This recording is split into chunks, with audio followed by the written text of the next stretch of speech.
Paano kung sa isang pagkakamali ay masira ang lahat kung ano ang meron sa'yo?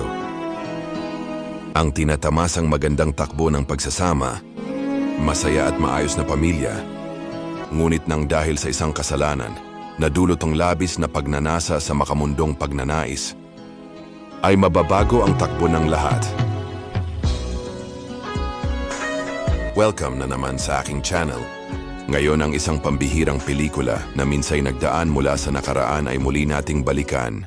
Ang taon ay 2002 at pinagbibidahan na naman ito ng isa sa mga nagpatangkad sa ating mga tito.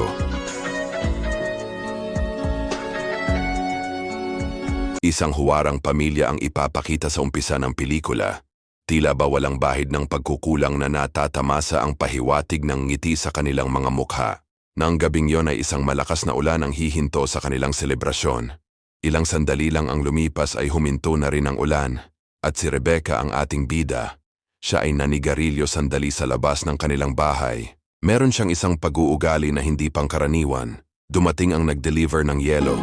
At nang makita siya ni Rebecca ay bigla na lang pumasok sa kanyang imahinasyon na nagbakbakan sila sa loob ng truck.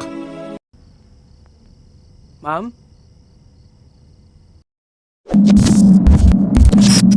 Kinabukasan isang pangkaraniwang araw para kay Rebecca bilang isang may bahay at isang mapagmahal na ina, at sa kanyang trabaho sila ay nagmamay-ari ng isang store na hindi pinangalanan. Doon ay pupuntahan naman siya ng kanyang ina. Ilang araw pa lang ang lumipas nang maganap ang wedding celebration ng kanyang mga magulang, ngunit nandito ang kanyang ina para magsumbong kay Rebecca na may bagong babae na naman ang kanyang ama. Medyo gabi na noon nang binaybay niya ang pauwi sa kanilang bahay.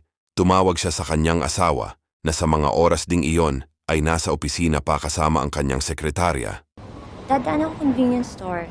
Can I get you anything? Saglit si Rebecca na bumaba sa isang convenience store at para bang sa mga sandaling ito ay may mangyayari na namang hindi inaasahan. Sa loob ay may isang lalaking customer at napansin naman agad siya ni Rebecca. Medyo anong oras na rin kasi kaya walang ibang tao sa loob maliban sa kahero. Lumapit sa bandang likuran niya ang nakasando at kunwaring may kukunin ito, ngunit sandaling nagdikit ang kanilang mga braso. Ramdam agad ito ni Rebecca habang saglit din silang nagpapakiramdaman. Ngunit pagkatapos sa kabila ng lakas ng binubuga ng aircon sa loob ng store, ay sila naman ang nagkabugahan habang ang mabait na kahero ay nagalulo na lang na nanonood sa kanila. Nang siya ay makauwi ay tulog na ang kanyang mister. Isang araw na pagpasyahan nilang mag-asawa na magbakasyon kasama ang kanilang nag-iisang anak. Tila ba gusto lang nila magsaya sa araw na iyon dahil hindi sila masyadong nagkakaroon ng gaanong oras sa isa't isa. Ngunit sa araw din na ito ang araw na hindi malilimutan ni Rebecca nang mapansin niya nga ang isang gwapong lalaki. Siya si Andre. Doon umandar na naman ang kakaibang ugali ni Rebecca at siya ay nagpaalam lang na bumalik ng cottage sandali upang kumuha lang sana ng sunblock. Ngunit ang lalaki ay interesado din sa maganda nating bida, kaya agad niyang sinundan si Rebecca at malamang sa malamang ay alam niyo na siguro ang magaganap mga pit nang magtama din sa wakas ang kanilang mga mata ay nangyari na nga ang dapat na mangyari. Mula naman sa hindi kalayuan biglang madadapa ang anak ni Rebecca, dahilan para magtungo itong kanyang asawa pabalik din ng cottage upang gamutin ang sugat ng kanilang anak. Isang tawag at katok mula sa harapang pinto ang magpapahinto kila Andre at Rebecca sa kanilang kaligayahan dahil nandito na si Mister. Mabilis tinago ni Rebecca ang lalaki sa loob ng banyo bago niya pinagbuksan ng pinto ang kanyang asawa, at nang magkaroon ng pagkakataon itong lalaki, ay mabilis siyang umexit sa pinangyarihan ng krimen. Dumating si Rebecca sa bahay ng kanyang mga magulang at nadatnan niya itong nag-aaway ng dahil sa kanyang amang babaero. Tila ba may pinagmanahan pala itong si Rebecca. Sabado noon kaya nagaya ang kanyang matalik na kaibigan sa isang bar at puro sila babae. Malikot man ang mga ilaw at masyadong maingay sa paligid ay natuon ni Rebecca ang kanyang mga mata sa isang pamilyar na lalaki. Masyadong maliit ang kanilang mundo nang makita niyang muli ang mukha ni Andre, sapagkat dito pala ito nagtatrabaho bilang DJ. Habang bigla din siyang napatingin sa ating bida, agad nagpaalam si Rebecca para umalis upang umiwas sa lalaki. Hinabol naman siya ni Andre dahil pinatikim nga siya nito ng masarap subalit bigo siyang makausap ito. May kasintahan naman ang lalaki at siya ay si Dahlia.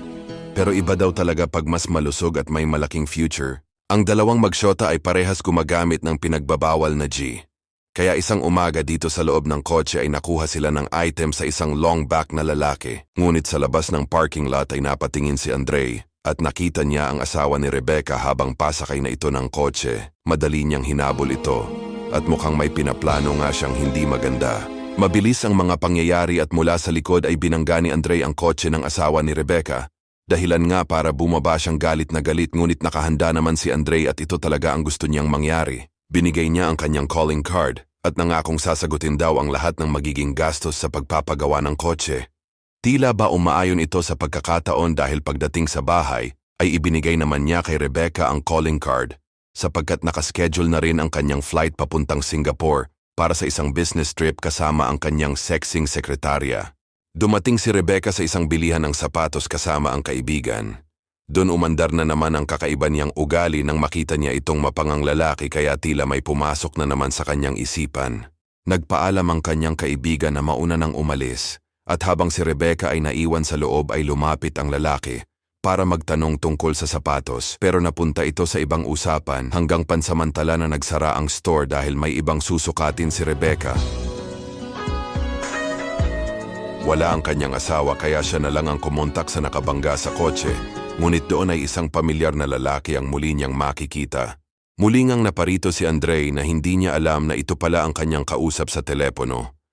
Kaya imbis na makipagkasundo ay nagmamadali na naman siyang umalis. Dumating ang araw ng pagbabalik ng asawa ni Rebecca galing Singapore kasama ang kanyang sexing sekretarya. Siya pala si Cholo. Mabait siyang tao at kung minsan ay mabait din siyang boss. Dahil hindi makontakt, isang gabi dumating si Rebecca na kausap na ni Andre ang kanyang asawa. Ito ay tungkol pa rin sa kotse, pero ang totoo ay may hidden agenda kung bakit siya naparito. Hey, food is ready. Let's eat. Maulan ng umagang iyon. Muli sinagot ni Rebecca ang Hello? telepono at mula sa kabilang linya ay ito ulit si Andre na kinukulit si Rebecca upang makipagkita sa kanya. Ayaw man ni Rebecca, sa huli ay wala na rin siyang nagawa dahil sa mga pangba-blackmail ng lalaking ito. Dumating si Rebecca tulad ng kanilang napag-usapan pero bago daw sila magbakbakan ay inalok muna siya ni Andre na gumamit muna ng pinagbabawal na G para parehas silang high. Sa una ay ayaw pa ni Rebecca pero sa huli ay nagpadala na rin siya sa utos ng lalaking nasa kanyang harapan. Doon pagkatapos inumin ni Rebecca ang gamot ang mga sumunod na nangyari, ay parang bumagsak siya sa tubig at ang oras ay hindi niya masyadong namalayan. Hanggang gumising na lang siya sa kinabukasan, halos isang araw nga siyang nawala. Kaya pag uwi natural ay nagtanong si Cholo sa kanya. Maraming sinasabing palusot si Rebecca kung saan siya nanggaling, ngunit parang alam yata ng kanyang asawa na siya ay nagsisinungaling. Isang araw bumisita si Rebecca sa paaralan kung saan nag-aaral ang kanilang anak. Muli ngang naparito ang makulit na si Andre. Nagalit si Rebecca dahil nag-usap na silang titigil na ito. Ngunit may ibang pakay daw ang lalaki dahil naparito lang daw siya. Sapagkat dito rin nag-aaral ang kanyang pamangkin. Marahil ay nagkakamali lang yata si Rebecca sa kanyang iniisip, kaya inasikaso niya na lang ang kanyang anak. Ngunit mula sa malayo ay mapapansin niya ulit si Andre, na kinukuhanan siya ng litrato habang ito ay nakangiti. Pansin ni Rebecca ang panlalamig sa kanya ng kanyang asawa, kaya minsan ay humihingi siya ng payo sa kanyang kaibigan dahil natatakot siyang baka alam na ni Cholo ang kanyang panloloko. Isang gabi sinundan niya ito sa malaking kondo. At doon pagbukas ng pintuan ay ipapakita ang sexing sekretarya. Sinalubong siya ni Cholo ng halik at mula sa hindi kalayuan ay kitang-kita naman silang dalawa ni Rebecca. Umalis siyang umiiyak dahil sa parehas na pagtataksil na ginagawa din sa kanya ng kanyang asawa. Ngunit naroroon na naman si Andre para sumalakay dahil sinundan niya pala itong si babae. Alam niyang ito ang tamang pagkakataon para i-comfort si Rebecca. Okay na sana ang lahat pero biglang dumating sa eksena si Dahlia. Ang syota ni Andre kaya nabugaw silang dalawa. Nagkaroon sila ng pagtatalo ng gabing yon. Sa kasamaang palad ay matutulak niya ang kanyang GF at mauuntog ito sa pader. Sa bahay kinumpronta ni Rebecca si Cholo pero hindi pa man rumaratrat ang Armalite ni Commander ay umamin na agad itong si Andres sa kanyang kasalanan. Mabuti pa ang lalaki ay aminado sa mga pagkakamali. Mahal niya si Rebecca at ayaw niyang masira ang kanilang relasyon. Kaya nung gabing nakita sila ni Rebecca ay ang huling gabi na pala dahil tuluyan niya nang iniwan ang sexing sekretarya. Kaya pagkatapos siyang patawarin ni Rebecca, ay agad silang nagbakbakan na parang wala ng bukas. Bago lumipat ang eksena kay Andre, siya ay pinagbubugbog ng mga hindi kilalang lalaki. At ito pala ang grupo ng kapatid ng kanyang GF at nandito sila upang magbigay ng leksyon. Kaya sa nalalapit na pagtatapos ay ipapakitang bugbog sarado si Andre sa ospital bago siya dinala sa kulungan dahil sa kaso ng droga. Sa huling pagkakataon ay binisita siya ni Rebecca. Para sa huling eksena ay aamin din si Rebecca sa kanyang mga kasalanan at talagang mabait lang itong si Cholo para tanggapin pa itong kanyang asawa. Kaya hanggang dito ko na lang din tatapusin ang aking recap mga pit. Naway inyong nagustuhan. Maraming salamat po at palagi po kayong mag-iingat.